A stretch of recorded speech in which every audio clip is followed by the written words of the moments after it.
Hello दोस्तों, बालाजी हिंदी की दुनिया में आप सभी का स्वागत है। मैं अमृता बरनवाल, आपकी हिंदी एजुकेटर। हम हिंदी व्याकरण पढ़ रहे हैं। हिंदी व्याकरण में हमने समास, वर्ण विचार और संधि, ये 3 टॉपिक पढ़ लिया है। अब हम लिंग पढ़ रहे हैं। लिंग पे भी एक क्लास हो चुका है। तो आइए लिंग का टॉपिक हम शुरू करते हैं। आज ये लिंग पर दूसरी क्लास है। पहले हम फर्स्ट क्लास का रिवीजन करेंगे ताकि आपने जो पहले पढ़ लिया है वो अच्छे से एक बार आपके माइंड में आ जाए। फिर हम नेक्स्ट दूसरा क्लास शुरू करेंगे। तो चलिए शुरू करते हैं। और हाँ दोस्तों, मेरा वीडियो आपको पसंद आए तो प्लीज़ लाइक, शेयर और सब्सक्राइब ज़रूर से कीजिएगा और ज़्यादा से ज़्यादा मेरे वीडियो को पॉपुलर बनाइएगा प्लीज़। चलिए अब हम शुरू करते हैं। लिंग, जिसे इंग्लिश में जेंडर कहते हैं। लिंग शब्द का अर्थ है स्त्री सूचक या पुरुष सूचक चिन्ह। इस प्रकार पुरुष जाति या स्त्री जाति का बोध कराने वाले चिन्हों को लिंग कहते हैं। हिंदी में लिंग 2 प्रकार के होते हैं। फर्स्ट है पुल्लिंग और सेकंड है स्त्रीलिंग। पुल्लिंग शब्द के जिस रूप से पुरुष जाति का बोध हो उसे पुल्लिंग कहते हैं, जैसे घोड़ा, बालक, दूध, वृक्ष आदि। इससे क्या पता चल रहा है इन शब्दों से कि ये पुरुष जाति का बोध करा रहे हैं, इसलिए ये पुल्लिंग है। सेकंड स्त्रीलिंग शब्द के जिस रूप से स्त्री जाति का बोध हो उसे स्त्रीलिंग कहते हैं, जैसे माता, लड़की, दवात, गाड़ी, पत्रिका आदि।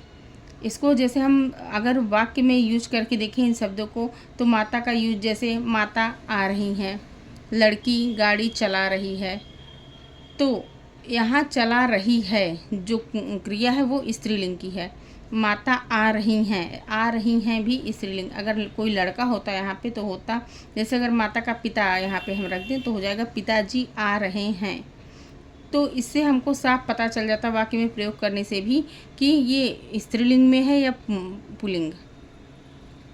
लेकिन इसके जो आधारभूत नियम है अगर उनको हम अच्छे से ध्यान में रख कर चलेंगे तो हमारा लिंग से संबंधित कोई भी प्रश्न किसी भी एग्ज़ाम में गलत नहीं होगा। तो चलिए लिंग निर्णय के आधारभूत नियम को हम पढ़ते हैं। फर्स्ट है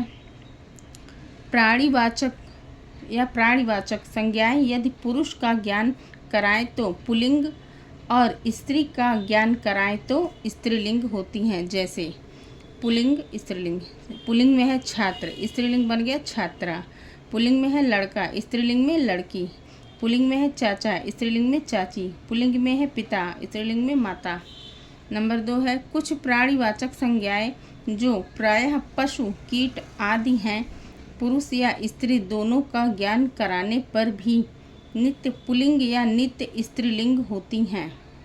कुछ शब्द क्या होते हैं वो हमेशा पुल्लिंग या स्त्रीलिंग रहते हैं, जैसे नित्य पुल्लिंग शब्द हैं कौवा, खरगोश, चीता, खटमल, पक्षी, मच्छर, कीड़ा, उल्लू आदि। और नित्य स्त्रीलिंग शब्द हैं मैना, मक्खी, मकड़ी, तितली, मछली, लोमड़ी आदि। इनका लिंग बदलने का कुछ नियम है, आइए उसको देखते हैं।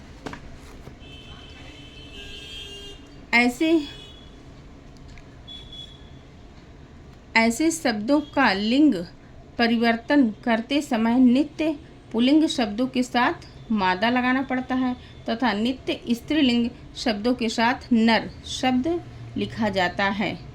तो इसको आप ध्यान रखिएगा कि पुल्लिंग को यदि स्त्रीलिंग में बदलेंगे तो हम क्या शब्द लगाएंगे, मादा। और अगर स्त्रीलिंग शब्द को पुल्लिंग में बदलेंगे तो क्या यूज करेंगे, नर।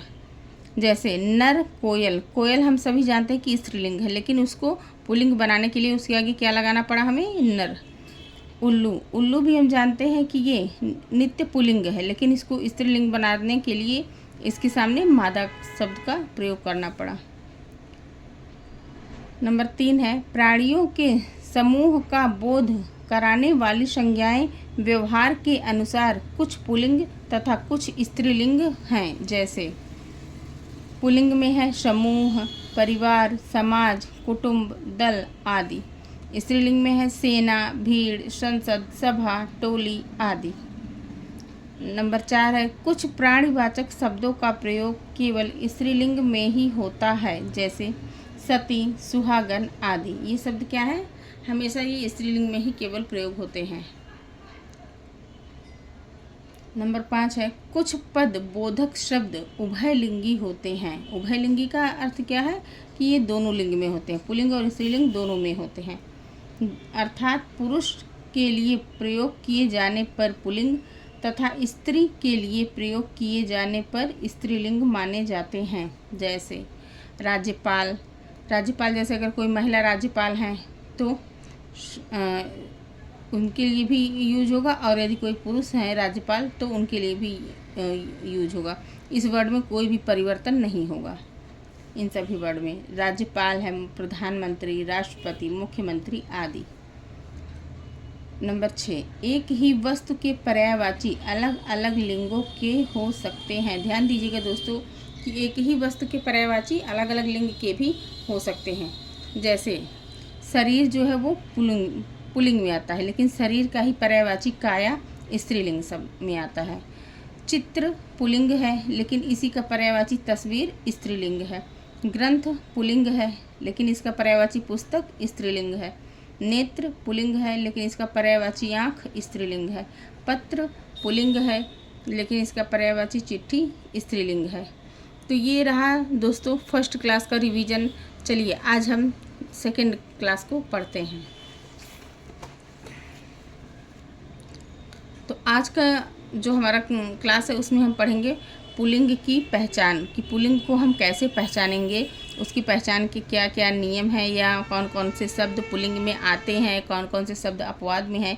इसी को आज हम अच्छे से पढ़ेंगे। इसका आप अच्छे से नोट्स बनाइएगा और अच्छे से इसको तैयार कीजिए, क्योंकि आगे जब ये लिंग का टॉपिक ख़त्म होगा तो उस पर हम एक अच्छी सी प्रश्नोत्तरी भी लेकर आएंगे। और यदि आपने इन सभी को अच्छे से पढ़ लिया और प्रश्नोत्तरी हल कर लिया तो मेरा पूरा विश्वास है कि लिंग से संबंधित कोई भी प्रश्न आपका किसी भी एग्ज़ाम में गलत नहीं होगा। जलीय एवं स्थलीय भागों के नाम पुल्लिंग होते हैं। ध्यान दीजिएगा दोस्तों कि जो जलीय हैं, जो स्थलीय मतलब जो धरती पर रहते हैं, स्थल, उनके कुछ भागों के नाम हमेशा पुल्लिंग होते हैं। जैसे सागर, पठार, पर्वत, नगर, ग्राम, जिला, प्रदेश, राज्य, द्वीप, प्रशांत महासागर आदि। ये सब किस में आते हैं? पुल्लिंग में। लेकिन इसमें कुछ अपवाद भी है, जैसे नहर है, झील है, नदी है। ये शब्द क्या है? स्त्रीलिंग है, ये अपवाद है। सागर आप देख पा रहे हैं कि यहाँ पुल्लिंग है, लेकिन सागर से छोटी जो नदी है, नदी क्या है? ये स्त्रीलिंग है।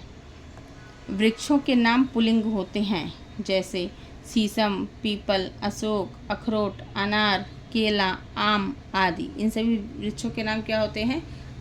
पुल्लिंग होते हैं। लेकिन कुछ वृक्षों के नाम स्त्रीलिंग भी हैं, जैसे तुलसी का है पौधा, वो स्त्रीलिंग में आता है। नंबर 4 देशों के नाम पुल्लिंग होते हैं, जैसे भारत, चीन, अमेरिका, पाकिस्तान आदि। ये सभी देश क्या है? पुल्लिंग है। लेकिन अपवाद स्वरूप एक कौन सा देश है? श्रीलंका, जो स्त्रीलिंग है। इसको आप ध्यान में रखिएगा। ये अपवाद जो है यही ज़्यादातर एग्ज़ाम में अपवाद ही पूछे जाते हैं, इसलिए प्लीज़ आप लोग अपवाद को ज़्यादा अच्छे से पढ़ लीजिएगा, ध्यान में रखिएगा इसको हमेशा। पर्वतों के नाम पुल्लिंग होते हैं, जैसे विंध्याचल, अरावली, नीलगिरी, हिमालय आदि।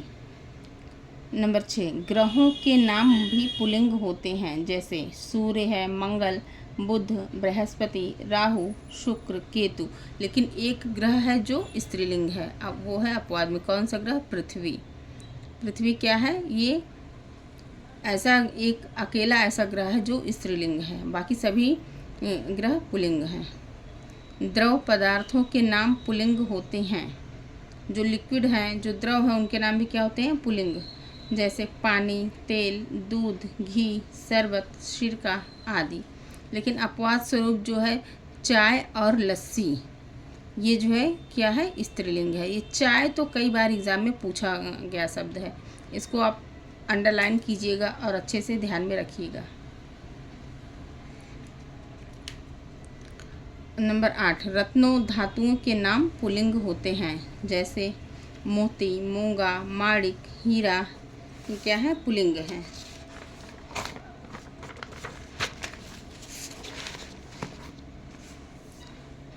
सोना, पीतल आदि ये सब क्या है, पुल्लिंग है। लेकिन इसमें भी अपवाद में क्या आता है, मणि और चांदी। मणि और चांदी ये क्या है, स्त्रीलिंग है। ये चांदी शब्द जो है दोस्तों, ये कई बार एग्जाम में पूछा गया है, इसको आप ध्यान में रखिएगा।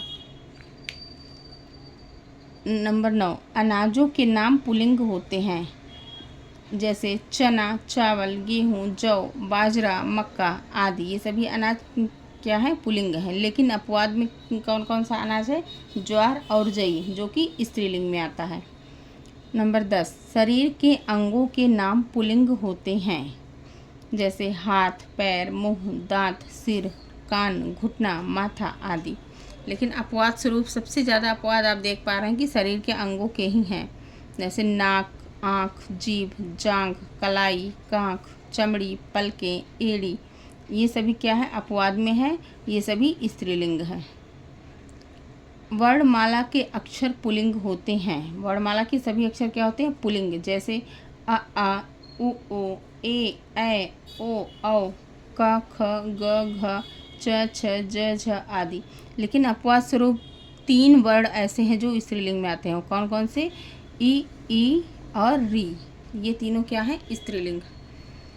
समूहवाची शब्द भी पुल्लिंग होते हैं, जैसे परिवार, मंडल, कुटुंब, दल, समूह, चाबी का गुच्छा। चाबी का गुच्छा भी क्या होता है, एक समूह में होता है, झुंड में होता है, कई सारी चाबियाँ उसमें लगी होती हैं, झुंड आदि।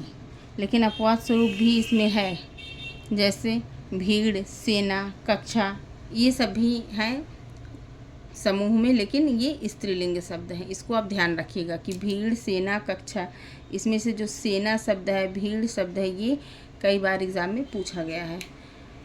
तो इसको आप अच्छे से पढ़िए और इसका नोट्स बना लीजिए। नोट्स बना के कम से कम 4-5 बार उस नोट्स को भी अच्छे से पढ़िए, ताकि आपको ये लिंग का चैप्टर अच्छे से तैयार हो जाए आपका। तो आज आपकी लिंग की क्लास मेरी कैसे लगी, प्लीज़ कमेंट में आप लोग ज़रूर से बताइएगा, और मेरे चैनल को लाइक, सब्सक्राइब और शेयर भी ज़रूर से कीजिएगा। आपका ऐसा करने से मेरा मनोबल बढ़ता है और आगे आपके सामने और टॉपिक को अच्छे से लाने के लिए मुझे हौसला मिलता है। तो मिलते हैं नेक्स्ट क्लास में, तब तक के लिए नमस्कार।